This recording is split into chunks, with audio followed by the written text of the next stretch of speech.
Quarta-feira, 31 de janeiro de 2024, começa agora o Pix News. Veja os destaques dessa edição. Concessionárias assumem rodovias no Paraná.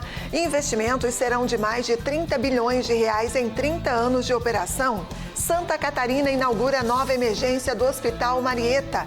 Local tem o dobro do tamanho da antiga estrutura. Ainda no Vale do Itajaí, região vai receber nova unidade de coleta e distribuição de sangue. Palcos do litoral paranaense são reativados. Apresentações artísticas retornam após período de chuvas. Exportações do Rio Grande do Sul atingem 22 bilhões de dólares em 2023.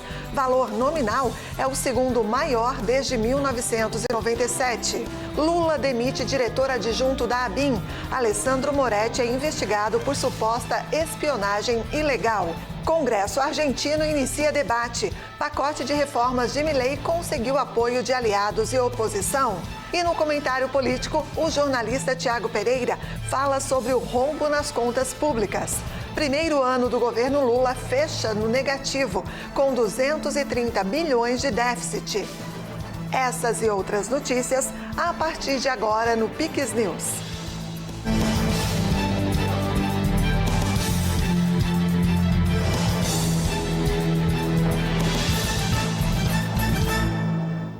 Olá, obrigada pela companhia. Nós estamos ao vivo, agora são 8h02. No Paraná, 2 concessionárias passam a assumir 2 lotes de rodovias. Os contratos vão até 2054 e estão previstos investimentos de mais de 30 bilhões de reais. A Via Araucária e a EPR Litoral Pioneiro passam a administrar mais de 1.000 quilômetros de rodovias estaduais e federais de Curitiba, região metropolitana, litoral, Campos Gerais e Norte Pioneiro do estado. Os contratos foram assinados nesta terça-feira em Brasília. Mais de 18 bilhões serão investidos em grandes obras e 11,7 bilhões de reais em manutenção do trecho durante os 30 anos de concessão. Nós estamos apresentando hoje e assinando os maiores pacotes da América Latina. O Paraná tem 6 lotes de concessões, assinamos hoje os 2 primeiros, 2 outros lotes já estão no TCU para análise dos nossos ministros do Tribunal de Contas da União, e com uma diferença, a união das estradas estaduais com as estradas federais. Isso foi algo inovador na questão de infraestrutura e concessões no Brasil. No caso do Paraná, nós estamos virando uma página de um modelo de concessão que existiu durante 24 anos, que fez muito mal ao Paraná. Primeiro, por contratos mal feitos, onde tinha um preço de pedágio altíssimo em pistas simples e sem obras. E esse modelo que nós assinamos hoje é um modelo 50% em média mais barato do que era o modelo passado, feito na Bolsa de Valores, então trazendo transparência para os leilões e com um volume de investimento que é o maior da América Latina. Nós estamos falando dos 6 lotes de 55 bilhões de investimentos em 7 anos. Essas 2 primeiras concessões fazem parte de um pacote de 6 lotes desenhados pelo governo do estado e o governo federal após a contratação de um estudo em 2019. São 3,3 mil quilômetros em todas as regiões do Paraná. O estudo prevê uma nova modelagem de leilão pela tarifa mais baixa e um grande pacote de obras que prevê 1,8 mil quilômetros de duplicação e diversas melhorias estruturais para o desenvolvimento dos municípios do estado. Esses 19 bilhões, pela primeira vez, conseguiu capturar recursos dos fundos soberanos, especialmente nesse caso, do Fundo Soberano da Arábia Saudita. E o governo gaúcho divulgou hoje os números das exportações do Rio Grande do Sul, que fecharam o ano de 2023 com o segundo maior valor nominal da série histórica, iniciada em 1997. Entre janeiro e dezembro de 2023, o Rio Grande do Sul ultrapassou a marca de 22 bilhões de dólares em exportações, sendo o segundo maior valor da série histórica iniciada em 1997. Apesar da queda de 1,3% em relação a 2022, o estado permaneceu forte no cenário nacional e se manteve como o 6º principal estado exportador do Brasil.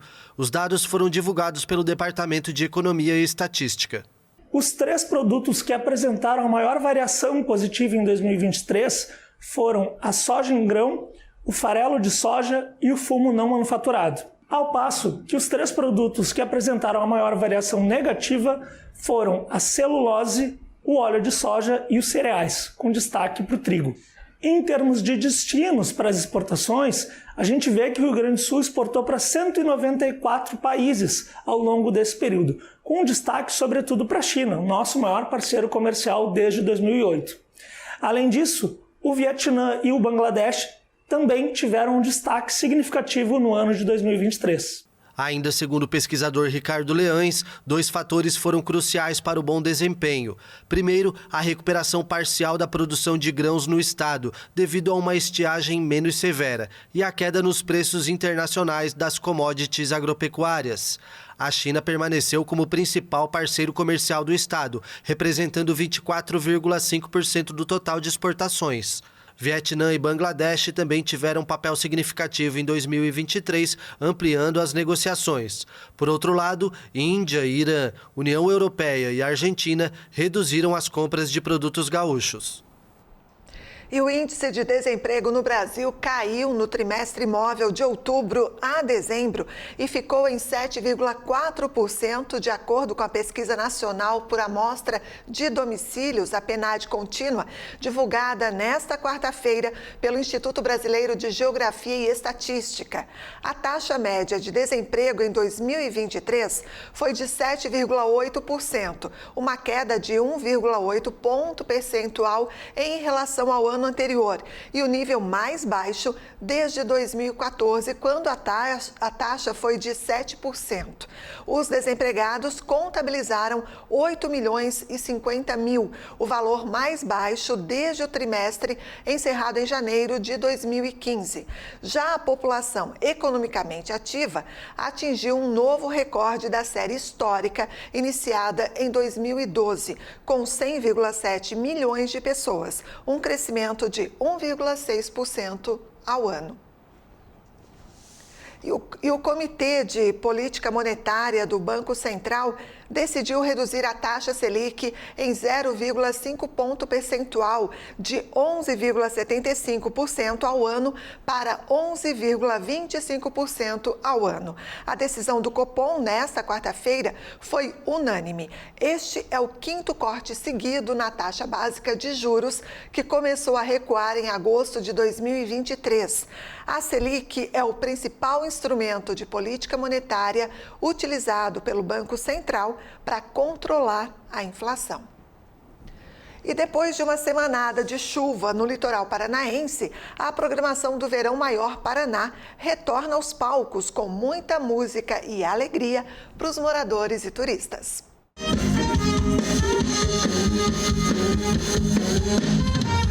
Com a volta do sol e do tempo bom ao litoral paranaense, a programação de shows dos palcos Sunset foi retomada e na última terça foram 6 apresentações gratuitas nas praias de Matinhos, Pontal do Paraná e Guaratuba. Olha, foi uma surpresa mesmo. Eu estava em casa, agora à tarde eu não queria vir. Quando cheguei eu vi isso, uma emoção. Olha, nós estávamos no apartamento, na sacada. Daqui a pouco a gente começou a ouvir essa melodia. Falei, gente, vamos descer, isso daqui é coisa que você ouvir de perto, né? E nós descemos e viemos toda a família para prestigiar os músicos, né? Que é a coisa mais linda. Olha, eles já tocaram, meu Deus, coisa mais linda, tocaram muitas músicas.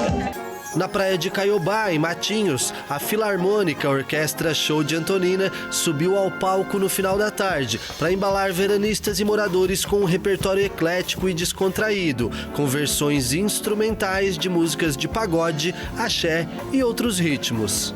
A Filarmônica, ela surge para mim como uma grande proposta até de vida, né? Porque eu comecei criança, comecei aprendendo saxofone, aos poucos fui me encantando, vamos dizer assim, com a coordenação de grupos. Com 15 anos eu estava regendo um dos nossos grupos já na Filarmônica. E isso despertou até o que eu queria de profissão para minha vida, né? Fui fazer ensino superior, fiz mestrado, fiz doutorado e hoje a gente fala que eu fui uma sementinha que foi gerada lá na Filarmônica e hoje eu ajudo ajuda a semear também para ter várias sementes que floresçam e que também se espalhem a música para todo lugar. No começo da noite, o som ficou por conta do Julião Boêmio Quarteto, que apresentou músicas autorais e clássicos do samba, choro e MPB. Então, essa é uma experiência muito bacana de ver o pessoal no lazer, né? A gente poder proporcionar um pouco, né, da nossa cultura, da nossa música, pro pessoal que está curtindo o verão aí, né? E a gente aproveita e já curte um pouquinho também junto com eles, né? Em Pontal do Paraná, Thiago Rossato e a dupla Lucas e Leonardo embalaram o público que estava na praia de Xangri-Lá. Em Guaratuba, as apresentações à beira-mar foram da banda Namastê e do artista João Trisca. E você vai ver a seguir. Santa Catarina inaugura nova emergência do Hospital Marieta. O local tem o dobro do tamanho da antiga estrutura. No comentário político, Thiago Pereira fala sobre o rombo nas contas públicas. Primeiro ano do governo Lula fecha no negativo com 230 bilhões de déficit. Voltamos já.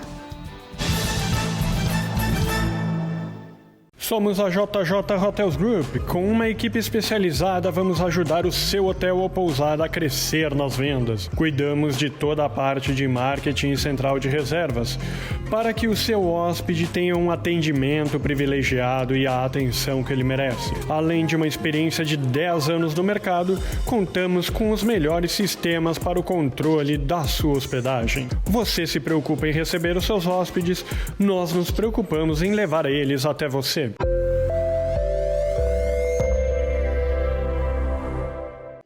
Venha conhecer a Elevato Garopaba. Você vai encontrar mais de 15 mil acabamentos para a obra ou reforma dos seus sonhos. Elevato. Sua casa, nossa causa. A Casa Azul é uma clínica de psicologia e neurodesenvolvimento infantil especializada em transtorno do espectro autista. Estamos preparados para atender você e sua família num ambiente lúdico e acolhedor. A Casa Azul está no centro de Garopaba. Acesse nosso Instagram e venha nos conhecer. Olá, estamos de volta. Agora são 8h14. A ONU informou nesta quarta-feira que a guerra no Sudão levou ao deslocamento de quase 8 milhões de pessoas. Pelo menos 13 mil morreram, mas acredita-se que o número real seja muito maior. O Alto Comissário das Nações Unidas para os Refugiados, Filippo Grandi, lamentou e pediu ajuda urgente para responder às necessidades no país. Em 21 de dezembro, um porta-voz da ONU afirmou que o conflito havia causado a maior crise de deslocamento do mundo. Desde 15 de abril de 2023, o exército do general Abdel Fattah al-Burhan e as forças de apoio rápido do general Mohamed Hamdan Daglo, ex-número 2 do regime militar, se enfrentam em uma guerra. Já são mais de 13 mil mortos nesses confrontos, de acordo com um balanço muito subestimado da ONG Armed Conflict Location and Event Data Project. Desde abril de 2023, a Etiópia, um dos 6 países vizinhos do Sudão, acolheu mais de 100 mil pessoas que fugiram dos combates, segundo a ONU. Ele se soma aos cerca de 50 mil refugiados sudanenses já presentes no país. Filippo Grandi relatou que na semana passada o número de novas chegadas ao Chad ultrapassou os 500 mil desde abril e no Sudão do Sul, em média 1.500 pessoas atravessam o país diariamente. Israel anunciou na terça-feira que está inundando túneis em Gaza, usados pelo Hamas, e indicou que não vai se retirar do território palestino, nem vai libertar os milhares de terroristas para alcançar um cessar-fogo, apesar da pressão da comunidade internacional. O exército israelense afirmou em um comunicado que a inundação faz parte das ferramentas implantadas para neutralizar a ameaça da rede de túneis do Hamas. Vários especialistas alertaram no mês passado que a inundação de túneis com água bombeada do Mediterrâneo poderia ser perigosa para os civis sitiados em Gaza, mas o Exército garantiu que foram tomadas precauções para não danificar os lençóis freáticos da região. O conflito começou em 7 de outubro, com a incursão de comandos terroristas que mataram cerca de 1.140 pessoas, a maioria civis, e sequestraram cerca de 250 no sul de Israel, de acordo com um balanço da agência France Press, baseado em dados oficiais israelenses. 100 reféns foram trocados por prisioneiros palestinos durante uma trégua de uma semana no final de novembro. Dos 132 que permaneceram em cativeiro em Gaza, estima-se que 28 morreram.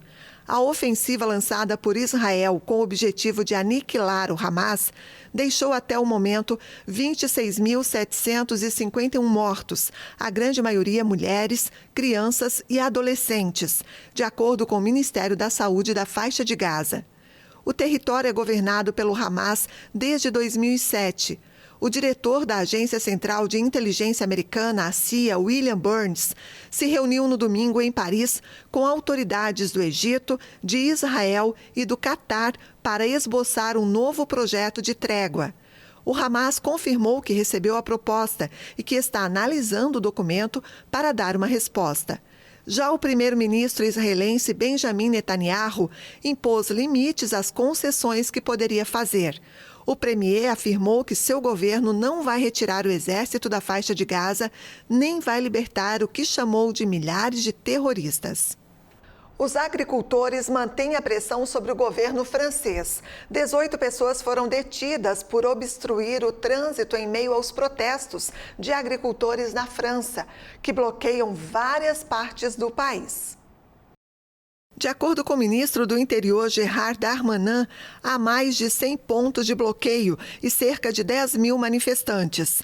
Alguns buscam bloquear um importante mercado atacadista de Rungis, perto de Paris. Um comboio de mais de 200 tratores, convocados pelo sindicato Coordenação Rural, partiu na segunda-feira do sudoeste do país com o objetivo de bloquear o mercado agrícola, mas nesta quarta-feira ficou paralisado a quase 200 quilômetros do local. 18 manifestantes foram presos. As reivindicações dos agricultores vão desde a ajuda de emergência a uma melhor remuneração. Os trabalhadores criticam particularmente as regulamentações da União Europeia, assim como importações de países de fora do bloco. Protestos também são realizados em outros países europeus, como Alemanha, Bélgica, Itália, Polônia e Romênia. E as autoridades colombianas apreenderam rãs venenosas no aeroporto de Bogotá. Os animais eram transportados por uma brasileira. Ao todo, foram apreendidas 130 rãs venenosas que seriam transportadas do aeroporto da capital colombiana para São Paulo e prenderam uma brasileira que as carregava em uma mala. A Secretaria de Ambiente, em conjunto com a Polícia Aeroportuária, confiscou 130. A Secretaria do Meio Ambiente, em conjunto com a Polícia do Aeroporto, confiscou 130 rãs de uma cidadã brasileira que estava a caminho de São Paulo com escala pelo Panamá. As rãs eram provenientes de Nariño e a cidadã alegou que haviam sido dados a ela por uma comunidade local. Adujo que se las había regalado uma comunidade local. A polícia disse que a mulher foi presa pelo crime de tráfico de animais silvestres e foi entregue à promotoria pública. As rãs arlequim, que estão em perigo de extinção, estavam em recipientes de filme fotográfico dentro de uma mala.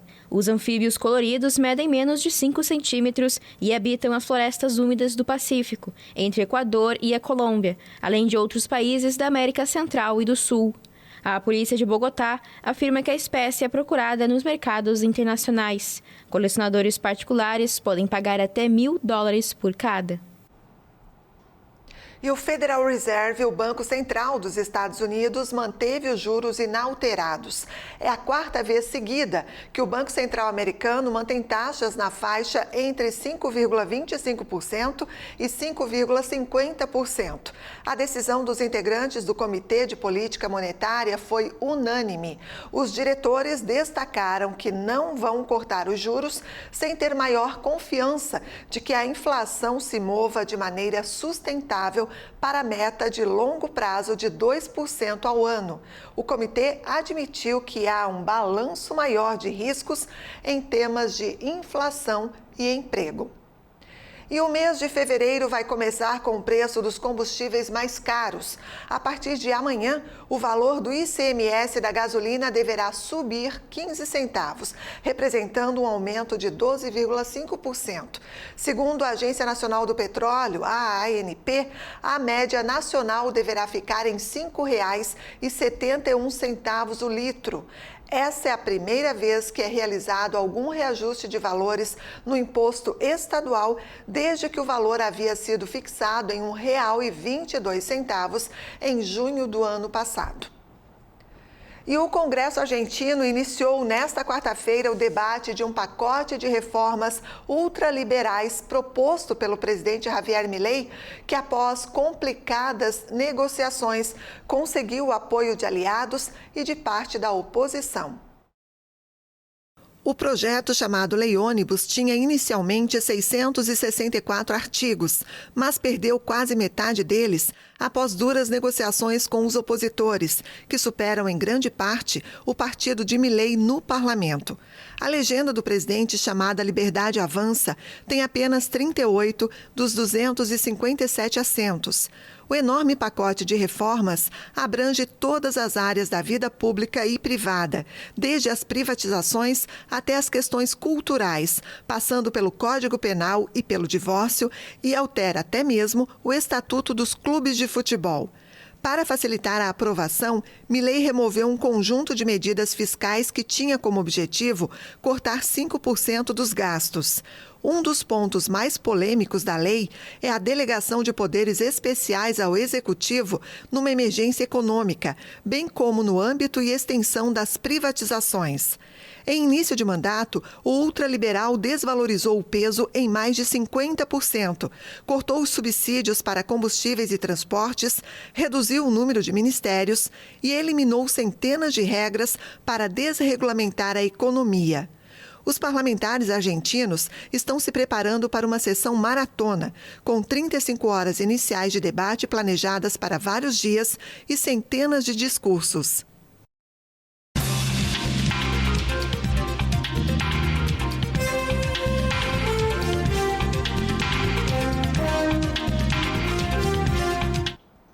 O empresário Luciano Hang, dono da rede de lojas Havan, foi condenado a pagar 85 milhões de reais por coagir funcionários na véspera das eleições de outubro de 2018.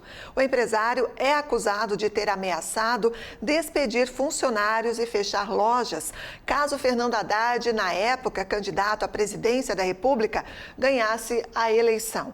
Em nota, o empresário nega ter cometido tais irregularidades e classificou a decisão como descabida e ideológica. A ação civil foi movida pelo Ministério Público do Trabalho e está sujeita a recurso. E o presidente Lula exonerou Alessandro Moretti do cargo de diretor adjunto da Agência Brasileira de Inteligência, a ABIN. A demissão ocorre em meio a uma investigação sobre espionagem ilegal durante o governo do ex-presidente Jair Bolsonaro. A exoneração do número 2 da agência foi publicada na noite desta terça-feira em edição extra do Diário Oficial da União.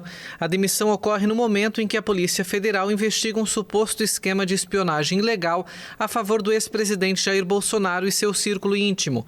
A Polícia Federal deflagrou uma operação que investiga suposto esquema de produção de informações clandestinas dentro da ABIN durante a gestão do então diretor e atual deputado federal Alexandre Ramagem.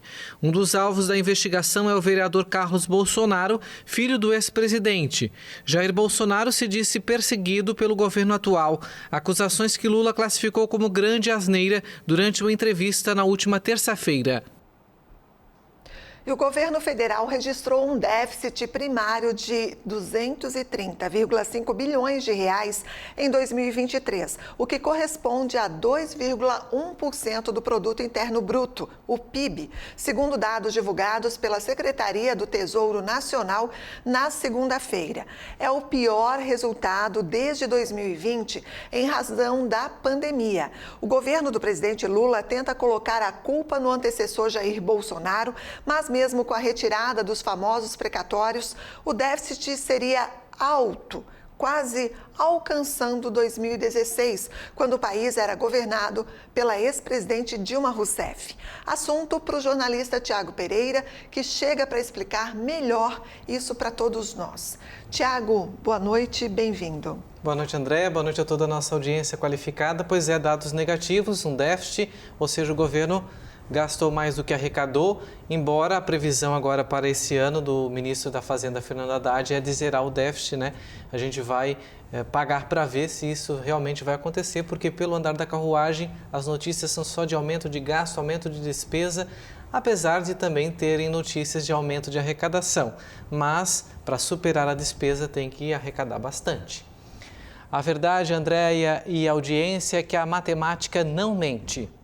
O governo, de vez em quando, salva uma fake news ali, publica outra aqui, dizendo que acabou o caos nos Yanomamis, diz que os itens da cesta básica baixaram, que as compras internacionais não vão ser taxadas, mas depois a gente acaba descobrindo que a história é outra. Fatos subjetivos é mais difícil, mas se acha o fio da meada. Agora, os dados, quando são números, aí o governo tenta, mas não consegue. A gente descobre rapidinho. É o caso do déficit nas contas públicas, o tão temido déficit primário que agora assombra o governo Lula. Eu preparei uma arte para a gente entender bem o caminho que estamos seguindo.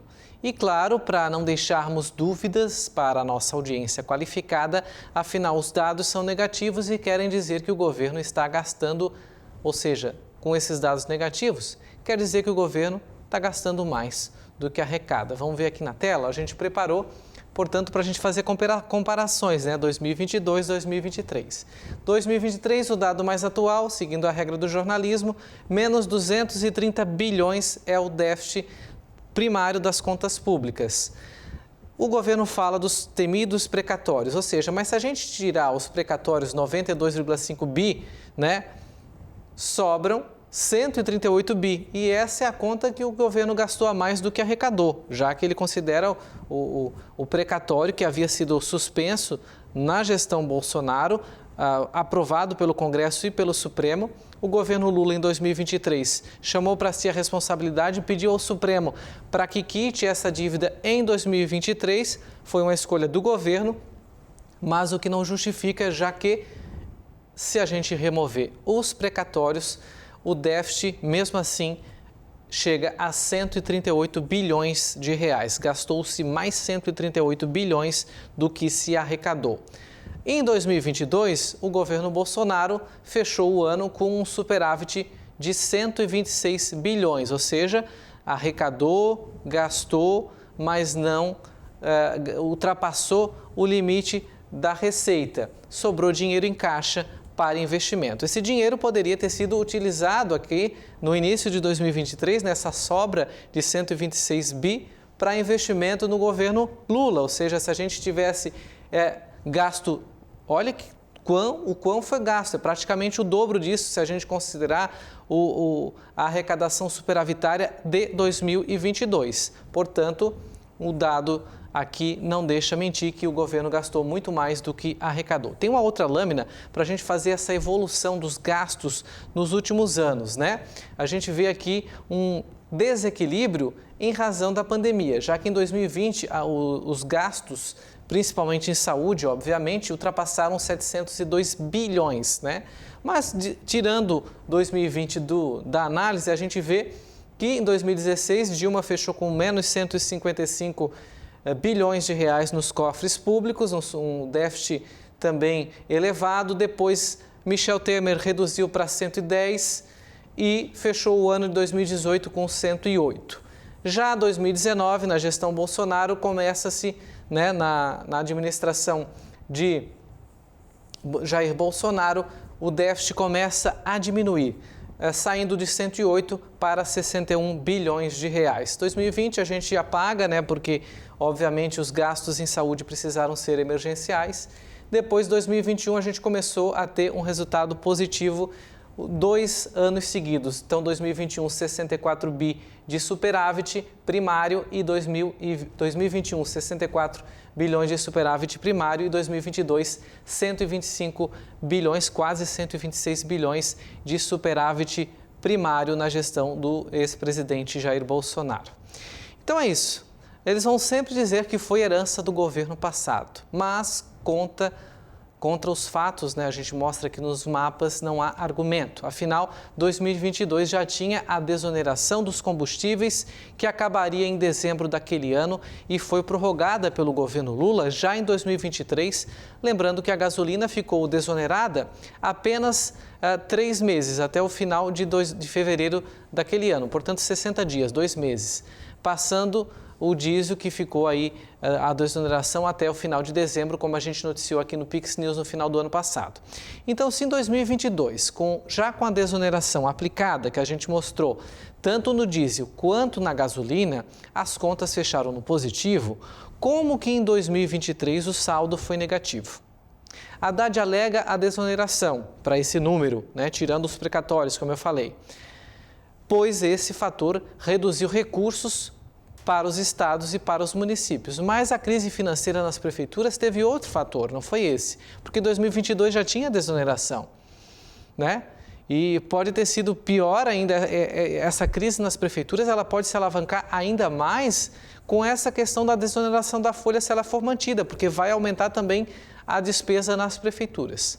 Mas isso é para a gente ver lá em janeiro de 2025, quando a gente tiver oficialmente os dados agora de 2024, ano que o governo terá o próprio orçamento. Aí a gente vai ter a prova real desses fatos que contra eles não há argumento. Por enquanto, a palavra do momento é rombo. A gente tem que dormir com esse barulho. Um desafio e tanto, né? Tiago, agora nós vamos para as prefeituras de Santa Catarina, mais especificamente para o município de Imbituba. Na verdade, o Ministério de Santa Catarina apresentou hoje denúncia contra 13 pessoas por supostos crimes eleitorais no município, no sul catarinense. É o município de Imbituba, como eu falei. Segundo o inquérito, durante a campanha eleitoral de 2022, os servidores teriam saído em horário de trabalho 57 vezes para fazer campanha eleitoral. O que você nos fala sobre isso, hein, Tiago? Eu falo que é um absurdo, só uma correção ao Ministério Público de Santa Catarina. Se a gente considerar que a campanha tem 60 dias, praticamente todos os dias, né, tirando sábados e domingos, que aí eles não trabalham, quase que todos os dias os servidores saíram para dar aquela voltinha, fazer campanha eleitoral, levantar bandeira, entregar santinho, um crime eleitoral que o Ministério Público está de olho, né? Essas idas em campanha foram com dinheiro e veículos públicos, o que é mais grave, né, gente? E a população de Imbituba que sofre e muito com problemas em infraestrutura, saúde e educação. E os bonzãos aí levantando a bandeira para o Lula Décio Lima, que era candidato do Partido dos Trabalhadores em Santa Catarina e que foi derrotado no segundo turno por Jorginho Melo, candidato do ex-presidente Jair Bolsonaro. O MP chama esse grupo de 13 pessoas, assim, uma coincidência, né, de organização criminosa, já que, além do absurdo que fizeram, eles prometiam cargos comissionados na prefeitura governada pelo PSB, também partido de esquerda, para as pessoas que se dispuseram a trabalhar para os candidatos nas eleições do ano passado, de 2022. Uma das investigadas, acredita-se que com status de secretária, segundo o MP, mandava os subordinados a fazerem tarefas de campanha a serem executadas, como, por exemplo, a coleta e distribuição de material de campanha, e ela até indicava, os locais onde os servidores públicos da Secretaria de Saúde deveriam realizar a panfletagem durante os horários de expediente. Batiam ponto. Inclusive, fraudaram vários cartões de ponto, apurou o MP. Uma van locada para o transporte de pacientes também teria sido utilizada para transportar correligionários em eventos de campanha. Mais um crime eleitoral investigado e o Ministério Público certamente vai identificar pessoa por pessoa, que agora vai ter problema na justiça, né? E o Tribunal Regional Eleitoral certamente vai ficar atento a esses fatos, já que se essa atuação de crime eleitoral possa ter tumultuado ou atrapalhado o resultado das eleições para algum candidato, algum deputado aí que se sentiu prejudicado, certamente poderá ter punição. No caso da campanha para governador, não, porque o candidato que eles apoiaram foi derrotado, né? Que coisa, hein? Tiago, obrigada e até a próxima. É o modus operandi do Brasil, infelizmente, né? Uma boa noite a todos. A gente volta a se ver aqui nos Pix News na sexta-feira. É isso aí, até lá então. Até. E agora a gente vai falar de saúde. Foi entregue ontem em Santa Catarina mais uma parte do Hospital Marieta, no município de Itajaí. Após a conclusão de todas as etapas, a unidade será o maior complexo de saúde do estado. Em uma área superior a 1.400 metros quadrados, o Hospital e Maternidade Marieta de Itajaí inaugurou a nova emergência. O local está instalado no térreo, que além de ter uma estrutura mais moderna, terá integração com os especialistas do complexo. A nova emergência tem o dobro do tamanho da estrutura anterior, contando com 4 leitos de estabilização, 7 de emergência, 11 leitos de observação, além de um leito de isolamento. É um ambiente mais agradável, né? Com uma refrigeração mais aconchegante, as cores. A ambiência, de um modo geral, mudou muito. O nosso antigo ambiente onde nós atendíamos os nossos pacientes, o que nós chamávamos de pronto-socorro, já era bastante antigo, estava bastante desgastado, até porque nós temos um afluxo muito grande de população. Então é normal, um ambiente que é muito frequentado, muito usado, ele vai se desgastando ao longo do tempo. Então esse é um ambiente novo, é um ambiente clean, é um ambiente bonito, é um ambiente pensado mesmo para ser uma emergência. A estrutura dele é toda mais lógica, faz mais sentido do ponto de vista de atendimento. De preferência, nós gostaríamos que entrasse nessa emergência pacientes considerados laranjas e vermelhos, pacientes que precisam de uma porta de atendimento de alta complexidade hospitalar. Os pacientes com temperatura, com pequeno mal-estar, que fosse primeiro atendido na UPA e depois deslocado para cá. Nós temos alguns hospitais já em Santa Catarina que são de porta referenciada, não é porta fechada. O que é porta referenciada? É o paciente passa na UPA e a UPA faz o pedido da vaga, explicando já o quadro clínico do paciente. É claro, o paciente vítima de acidente, o paciente que é trazido pela ambulância do SAMU, já viria direto para o hospital. Então, o tamanho não significa dobrarmos a capacidade. O Hospital e Maternidade Marieta tem 15 andares e vem sendo inaugurado gradativamente desde o ano passado. Quando finalizado, será o maior complexo de saúde do estado, com cerca de 600 leitos, sendo o principal centro de atendimento da região da Foz do Rio Itajaí.